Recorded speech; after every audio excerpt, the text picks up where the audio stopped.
Mr. Wonderful. Thanks to his sharp and cynical demeanor in the tank, Kevin O'Leary's one shark that everyone loves to hate but really doesn't. In this video, we're going to take a trip down memory lane, exploring some of the most savage takes, starting off with Kevin's take on this creepy dude behind his eerily luxurious jewelry brand. Aldo Orta was born in Mexico City, but after moving to LA to achieve his second degree from UCLA, he then began to gain a sense of direction in his life. While studying, his career as an artist kicked off when he chose to design sets for concerts and film shoots. Now, this is when things got a little interesting. He soon discovered that he had an appreciation for Mexican mythology and that of other worldwide legends. He has since used this knowledge and inspiration to create art in the form of very distinct-looking jewelry. I know with the help of the sharks, we can change people's life and I can make my American dream come true and inspire to many other people too. Aldo Orta came on and announced that he was looking for an investment of $180,000 in exchange for 45% equity in the business. Aldo got right into introducing himself and his brand as an artistic company that designs and creates several kinds of jewelry with mythological and cultural elements. Aldo would drop some big names like Elizabeth Taylor, Calvin Klein, Cyndi Lauper, and even the royal family of Kuwait as customers of Aldo Orta Jewelry. And right there, you could see that he had caught the attention of all the sharks. But of course, if the business was all he wanted it to be, Aldo wasn't going to be in the tank looking for an investment, so he got down to it. Aldo Orta Jewelry needed the investment to finance a new line of production that would now be targeted to the general public at an affordable price. Aldo had said everything that he could. It was time to showcase samples of his finest work to sharks. He pulled out 2 boxes. While they both contained similar looking jewelry, the quality in one box was significantly lower than that of the other, which I am very proud to present to you.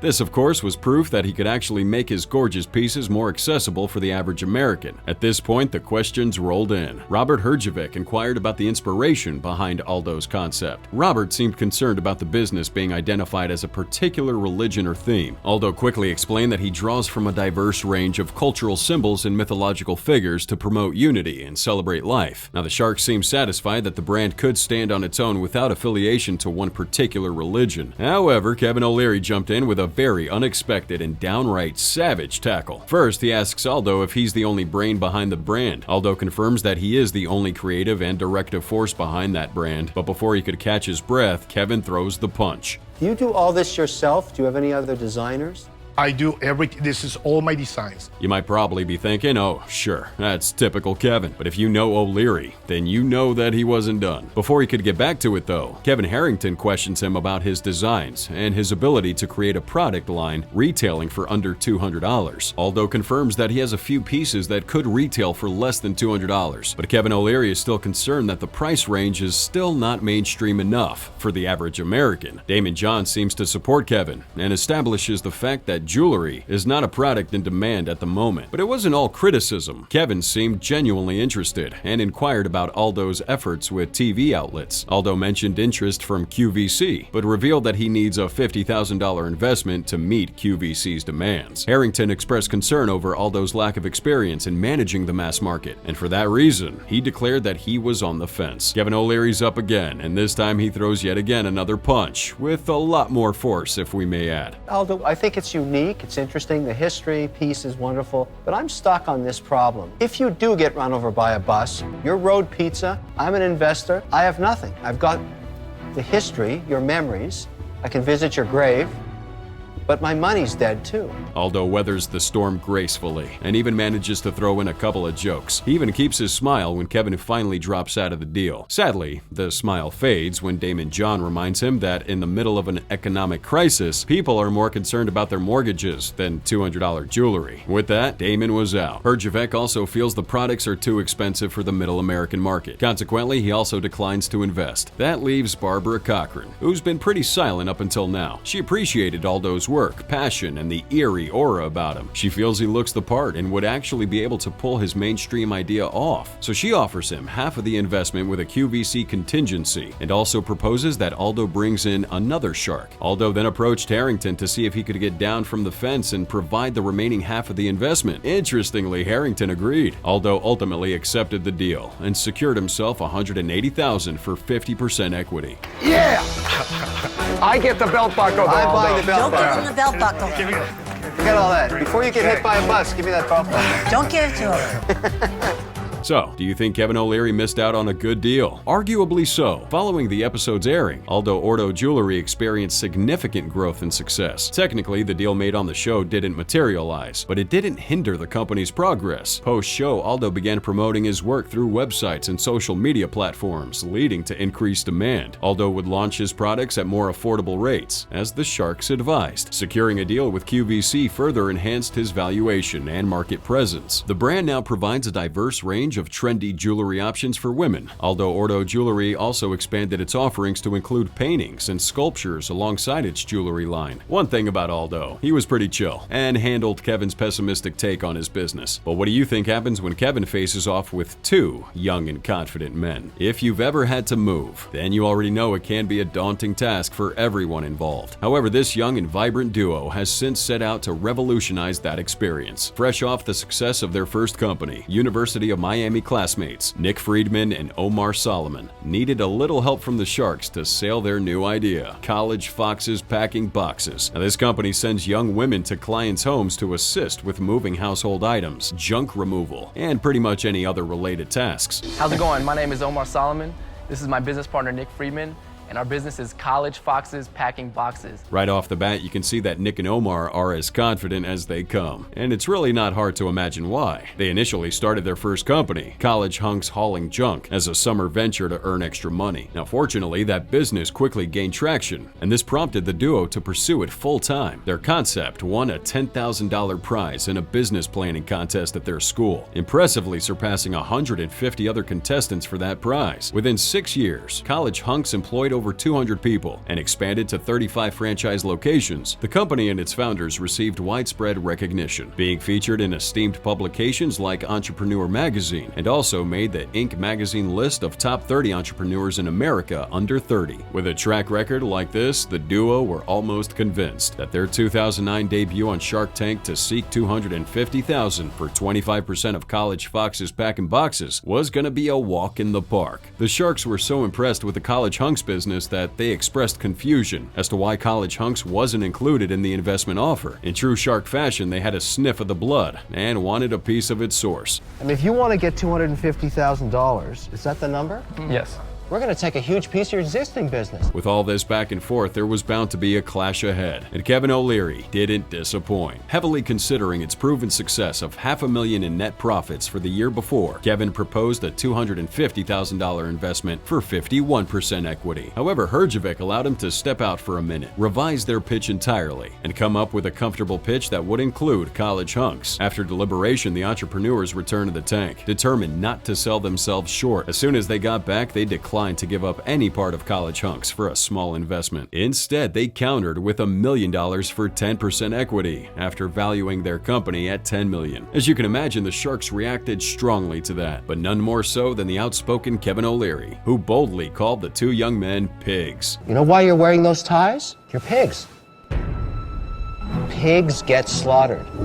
You're asking for a ridiculous valuation. With that, O'Leary was out. He was followed shortly by Damon Chan, who expressed concerns about the ethical implications of using women in such a manner. Kevin and Barbara here also pass up on the opportunity, feeling that Nick and Omar are overestimating the future value of the business. Herjavec does make an offer to acquire 50% of College Foxes, but also requests 10% of College Hunks as a backup plan in case Foxes fails. But after unsuccessful attempts at renegotiation, the entrepreneurs reject Herjavec's proposal and leave, more or less content with their decision. So, what happened to the business? While the Sharks' predictions aren't always accurate, they pretty much hit the nail on the head with College Foxes Packing Boxes. You see, the Foxes business has since been shut down. Nick and Omar have since admitted that they had a great and catchy name down, but aside from that, the business wasn't just very feasible in reality. In fact, College Foxes was somewhat of a spur-of-the-moment idea that they came up with after hearing about Shark Tank. Turns out that both founders often joked about a sister company that would serve as a female counterpart to the Hunks. So if they were to take anything from its story, it would be that a joke probably isn't the strongest foundation for a business venture, but despite that setback, the team appreciated their time on the show. Co-founder Nick Friedman discussed his Shark Tank experience with $1 Million Money, acknowledging that the series helped raise more awareness for College Hunks. His exact words, "For a while our brand was actually bigger than our business because of some of the publicity and media coverage that we had gotten in those early days. But if we hadn't set that bar, then we wouldn't have been able to chase it down actually make the business catch up to it. So at the end of the day, College Fox's Packing Boxes might not have enjoyed their lengthy existence after its Shark Tank appearance, but its parent company continued to thrive. College Hunks Hauling Junk remains a successful business today, boasting over 150 operating locations nationwide with a whopping $200 million in annual revenue. So, what happens when it's not just Kevin O'Leary leading the manhunt? Let's see how the next business handles the heat. Frustrated by the ineffectiveness of traditional air fresheners and odor eliminators, James Mitchell set out to create a solution that addressed the root cause of odors without posing any harm to people, pets, or the environment. This vision led to the development and launch of PureAyre in the late 90s. PureAyre truly stands out as a groundbreaking product, making it highly effective against a range of unpleasant smells like smoke, pet odor, food odor, and chemical fumes. Recognizing the potential to showcase his product to a wider audience and secure investment, James brought PureAyre to Shark Tank. Now, James quickly established the fact that he's looking for $150,000 for a 10% stake in Clean Earth Incorporated. He values the company at $1.5 million, making him pretty optimistic that he'd be walking away with an investment in PureAyre. Mitchell's pitch highlighted PureAyre's unique selling points, emphasizing its ability to neutralize odors at its source using all natural ingredients. Live demonstrations further underscored the product's safety and effectiveness, leaving a lasting impression on the sharks. I have a bottle of ammonia here. As you can imagine, this natural and non-toxic formula instills confidence in users, allowing it to be used freely. But despite the innovative and effective nature of this product, the sharks were about to be met with some reservations. Mitchell faced questions regarding sale figures, the business model, and marketing strategy. His first mistake was declaring that he hadn't patented the product. To be fair, he had genuine concerns and reasons not to do so. The fact that you have to disclose everything your product is about is a reason why he prefers to stay on the top of any chance for his bigger competitors to sneakily steal his formula. Next mistake, he declared that he has made about $3.2 million in sales without specifying that the impressive number was a culmination of sales since inception. So the sharks weren't impressed with his $19,000 a month in sales, but James found an opportunity to explain those shortcomings. Turns out that PureAyre had been kicked out of Walgreens because the bigger competitors didn't want extra competition. Now, it's clear that PureAyre's biggest obstacle is its inability to compete against established corporations in the market. So it's at this point Kevin comes out guns a-blazing and calls James a cockroach. We were mysteriously terminated from Walgreens. Why did they kick you out? I'll tell you why. Your competitors, they don't want their business going away, and they said it's time to shut you down and crush you like the cockroach you are. Now, you want me to get in bed with you and get crushed again? To further compound the problem, the Sharks are disappointed to learn that James only owned 57% of the company, with the remainder held by friends and family who had invested around $600,000. Even more frustrating, especially to Kevin and Robert, was that Mitchell simply couldn't answer a question with a yes or no. So the Sharks were frustrated. James, you're not answering us. We just want yes or no. And you could tell that Kevin was about to boil over. So you hired a bozo who blew $600,000. James, tell me yes or no. Did he go and call on a large company to try to... No, he did not. That was my job.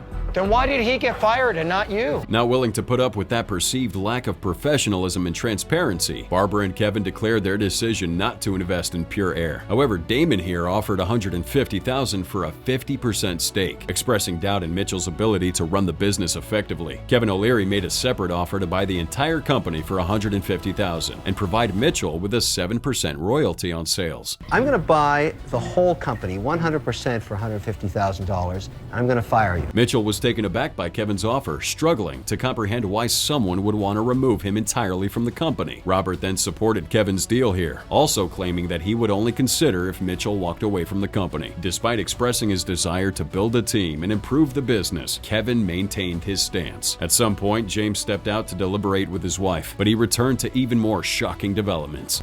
Two offers. Damon wants 50% for $150,000. And the other option comes with me not being a part of the company. James was clearly stunned. He felt the pressure, but he didn't want to do it. To make things even more complicated, Robert jumps back in and offers an additional $75,000 to Kevin's deal, just so that James would be more inclined to leave the business.